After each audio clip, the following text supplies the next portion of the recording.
Admiral Sarah Chen stood at the command center of Earth's Global Defense Initiative, her eyes fixed on the massive holographic display showing hundreds of Xylaxian warships entering the solar system.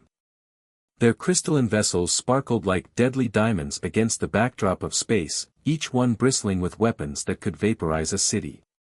"Status report," she demanded, her voice steady despite the weight of humanity's fate resting on her shoulders.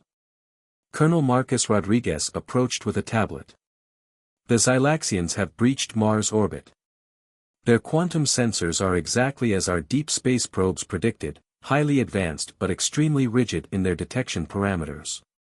Chen nodded, a slight smile playing at the corners of her mouth. "And Operation Paper Tiger? All systems are go. Every military installation worldwide is ready to execute the most incompetent display of warfare in human history." Rodriguez couldn't help but grin. The Russians are particularly excited about their role in missing every single target. On the main display, the Xylaxian fleet arranged itself in a perfect geometric pattern, their ships forming complex mathematical shapes that would have impressed any geometry teacher. Supreme Commander Nexar of the Xylaxian Armada watched Earth's pathetic defensive preparations with growing amusement. "These primitives still use combustion-based weapons," he commented to his second-in-command, his crystalline form shifting colors in what passed for laughter among his species. "Our quantum predictive engines show their accuracy rate will be less than 0.001%. What the mighty Xylaxian commander failed to notice was that this accuracy rate had been precisely calculated by Earth's quantum computers. Every missile trajectory, every failed interception, every embarrassing mistake was about to be choreographed in a dance of deliberate incompetence that would be studied for centuries to come."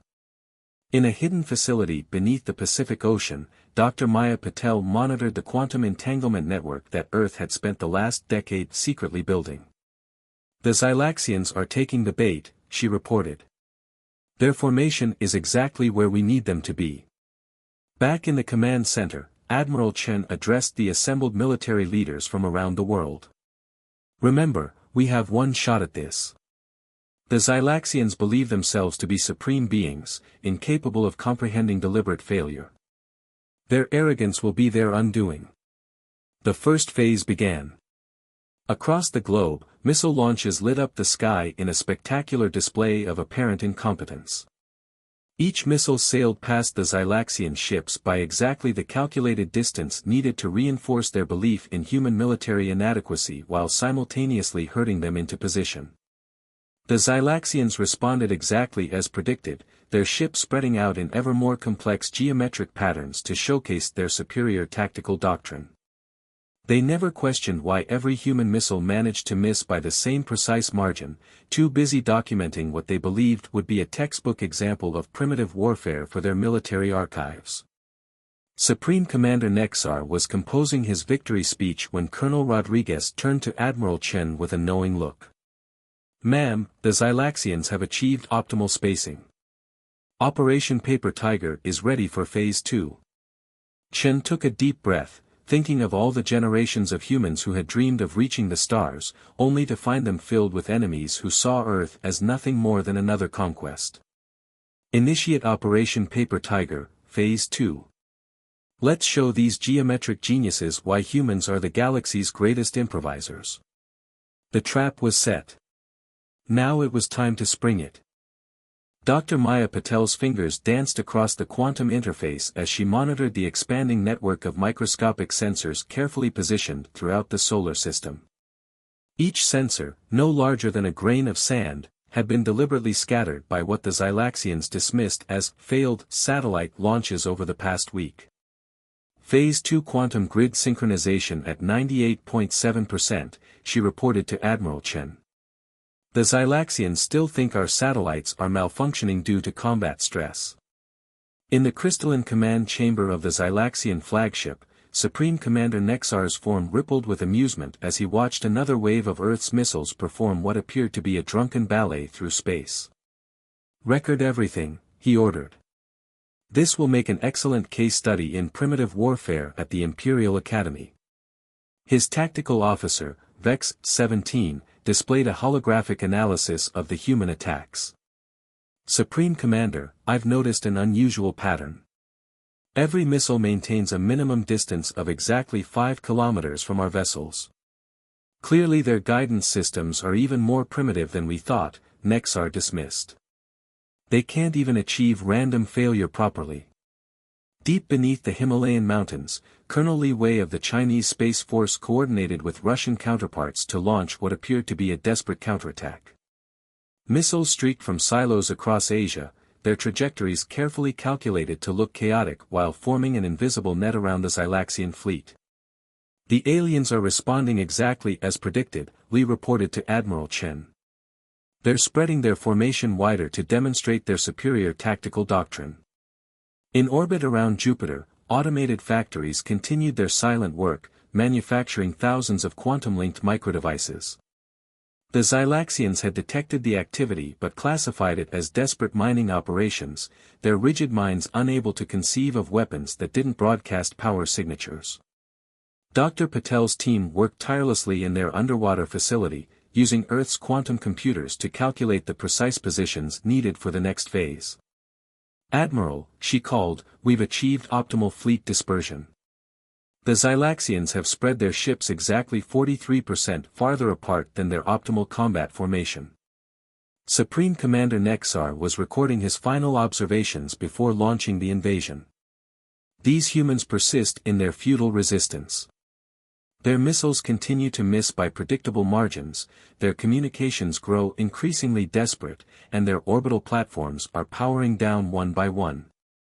Victory is assured.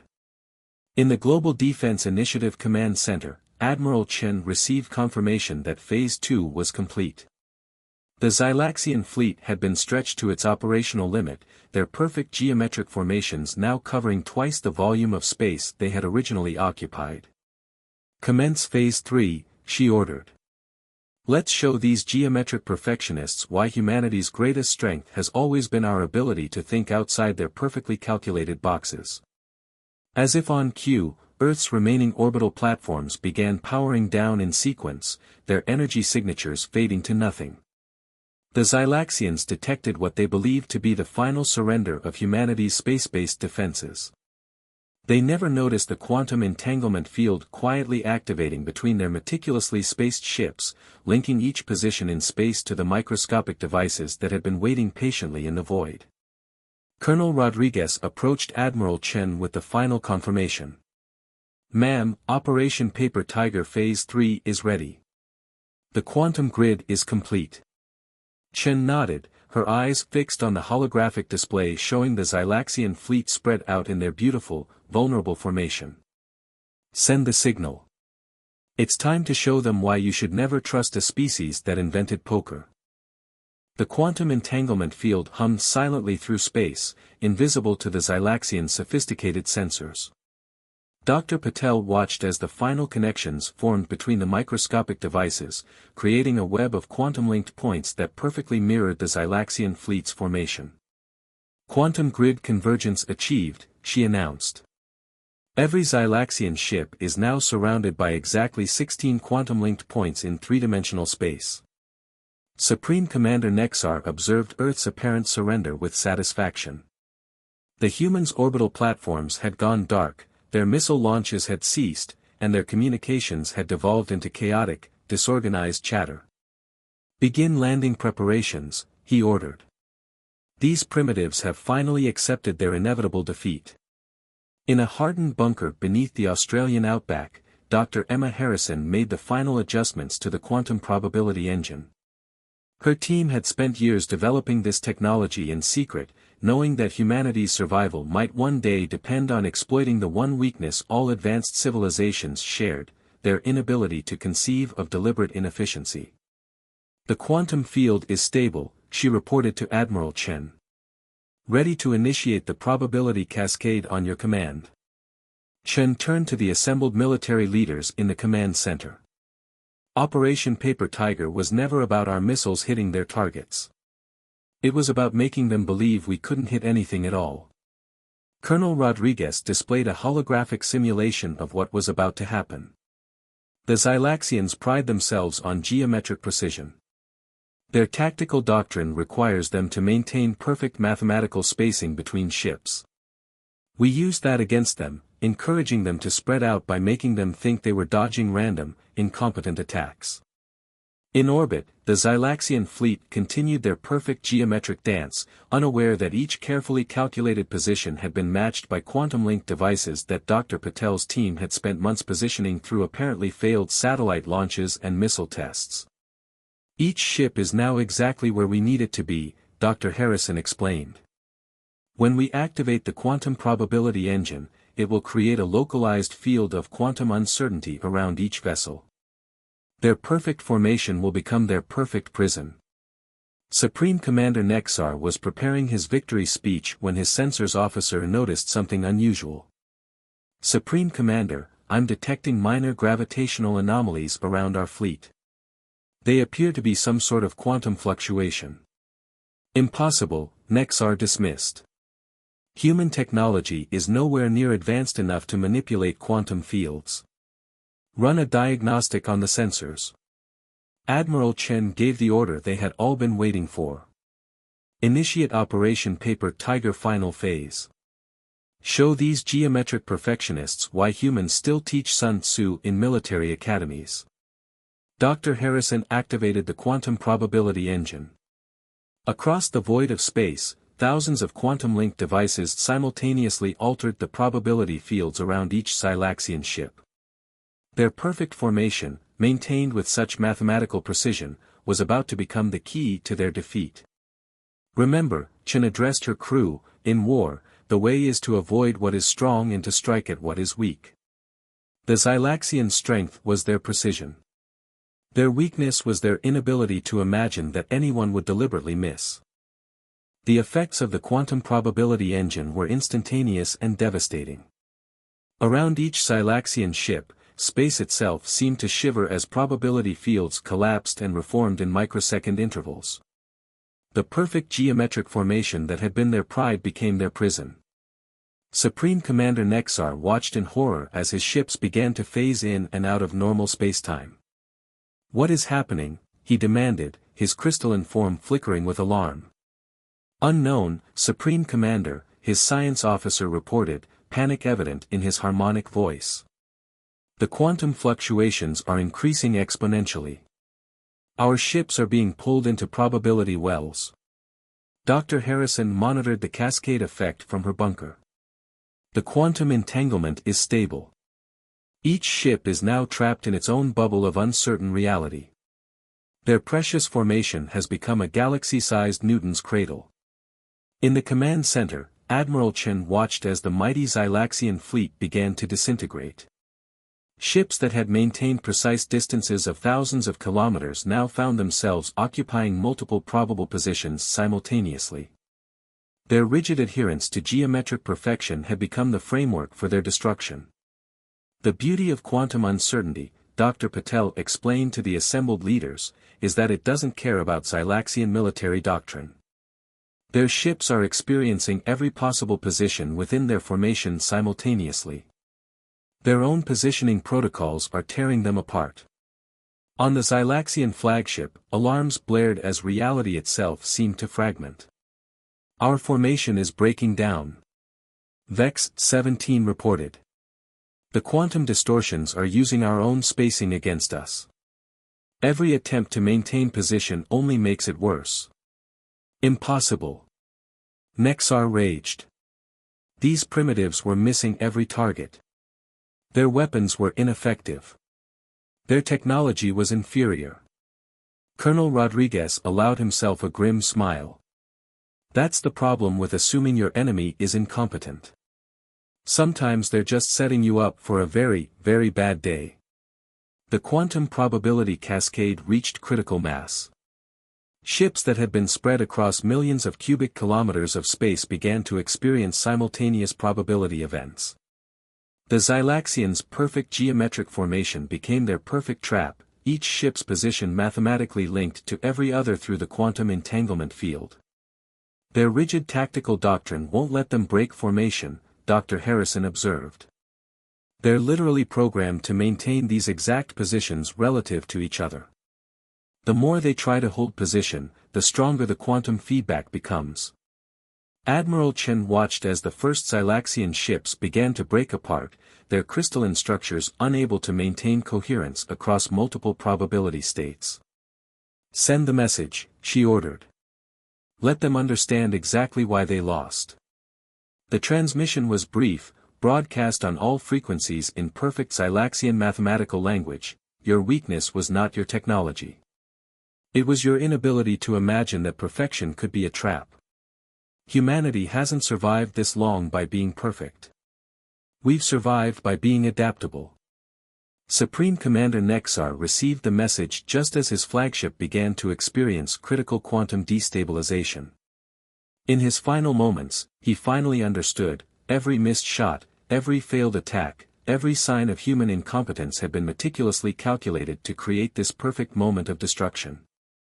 The quantum cascade reached its devastating crescendo.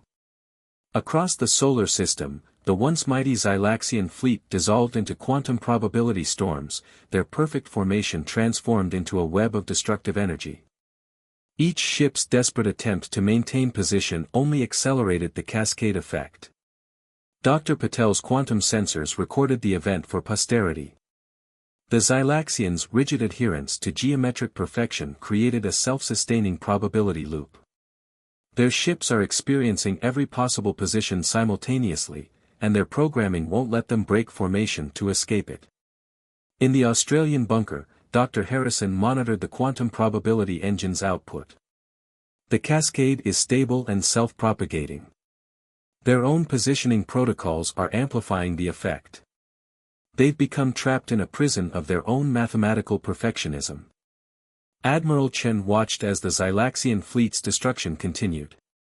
The crystalline ships, unable to exist in multiple probability states at once, began to shatter.